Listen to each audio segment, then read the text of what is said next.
Oculus Reparo. Le trio d'or a enfin été casté pour la prochaine adaptation d'Harry Potter sur HBO. Alors, est-ce un bon casting? Allons. C'est l'heure de l'histoire, mon poulet au miel. On ouvre les petits volets. Cœur vaillant, œil sur la balle, on ne peut pas perdre.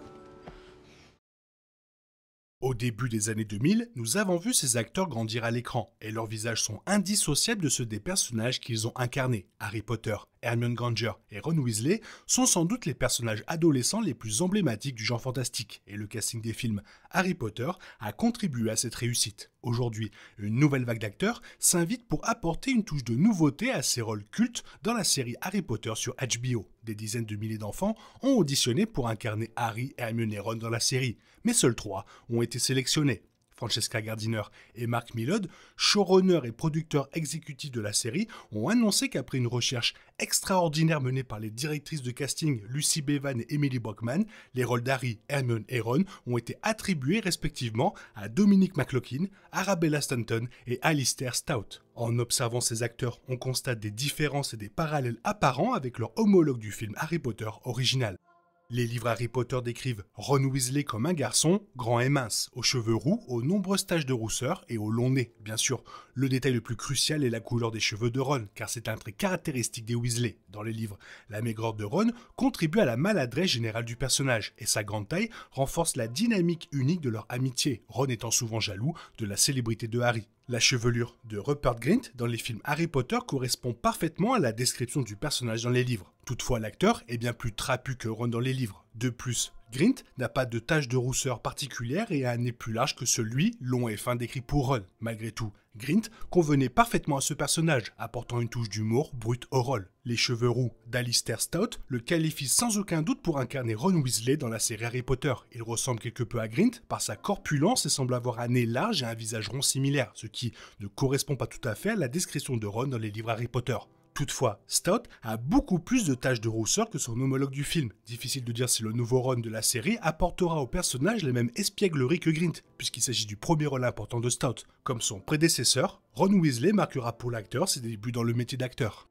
Hermione Granger est décrite comme ayant des cheveux bruns très touffus et bouclés, ainsi que des dents de devant plutôt imposantes, bien que celle-ci ait finalement été réduite par magie dans les livres Harry Potter. Par ailleurs, les livres Harry Potter ne s'attardaient pas autant sur les traits physiques d'Hermione que sur ceux de Harry ou même de Ron. C'est plutôt son comportement qui occupait généralement le devant de la scène. Emma Watson a également été une réussite dans les films Harry Potter. Les premiers films s'attachent beaucoup plus à ce que la coiffure de l'actrice soit conforme aux descriptions des livres. Toutefois, au fil des ans, cette approche est tombée en désuétude, les cheveux d'Hermione devenant plus ondulés que bouclés de manière incontrôlable. Watson n'a jamais eu les dents proéminentes décrites pour Hermione dans les livres Harry Potter. Elle portait des prothèses dentaires au début du tournage, mais elles ont été retirées avant le début de celui-ci. Quant aux manières hautaines d'Hermione, Watson s'en est parfaitement sorti. Arabella Stanton, de la série Harry Potter, semble également parfaitement adaptée. Ses cheveux châtain foncé semblent naturellement ondulés, mais pas aussi bouclés que dans les livres Harry Potter. Bien sûr, le service coiffure et maquillage pourrait ajuster la situation, à condition que HBO s'inspire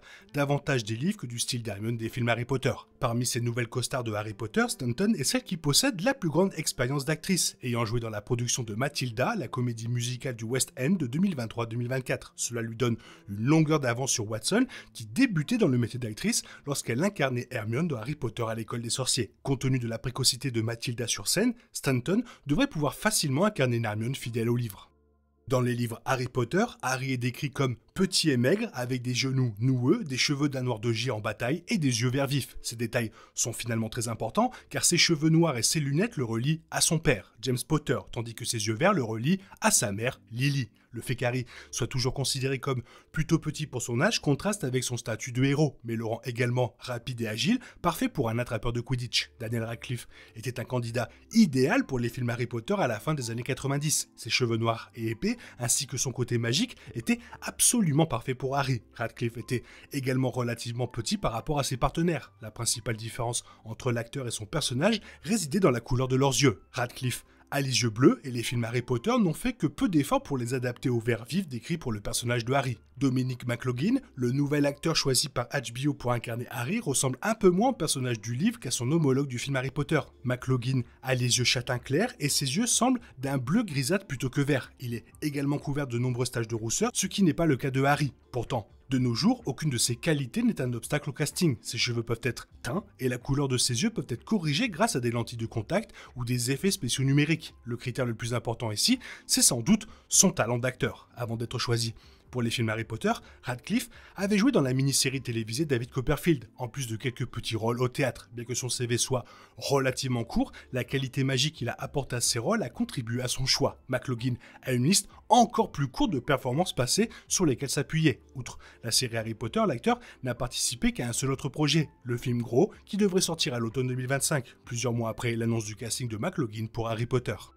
Le nouveau trio d'acteurs bénéficiera sans aucun doute d'une solide formation d'acteurs sur le plateau, avec des acteurs comme John Lithgow, Paapa Isidiou, Janet McTeer et Nick Frost dans le rôle de leur mentor à Poudlard. Le casting de nombreux personnages principaux étant désormais établi, la série prend forme. À l'instar de Radcliffe, Watson et Grint, le nouveau trio d'acteurs fait son entrée dans le monde des sorciers en tant qu'artistes inconnus, mais seront entourés de vétérans de métier. Avec les dizaines de milliers d'enfants ayant auditionné pour les rôles, il est encourageant de constater que la série HBO progresse assez rapidement. Chaque roman devant couvrir une saison entière, le jeune trio a des années pour s'épanouir dans ses rôles et progresser en tant qu'acteur au fil de la série. Si la série de films Harry Potter reste appréciée, la série HBO a l'occasion de développer les parties des livres jusque-là ignorées et d'approfondir l'histoire. Chaque membre de la distribution d'Harry Potter sera inévitablement comparé à son prédécesseur. Si les professeurs de Poudlard sont tous des acteurs confirmés, il est préférable de confier les rôles principaux à des inconnus. Les attentes seront élevées, mais le public pourra les découvrir sans a priori. Les jeunes téléspectateurs qui viennent peut-être de lire les livres découvriront ce nouveau trio tout au long de la série Harry Potter de HBO, une aventure passionnante.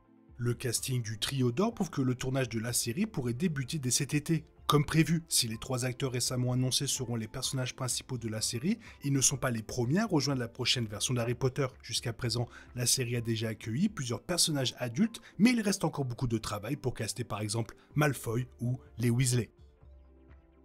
Très bon casting, de toute façon, vu qu'ils sont inconnus, c'était difficile d'en choisir d'autres, parce que les autres, pour nous, ils sont aussi inconnus.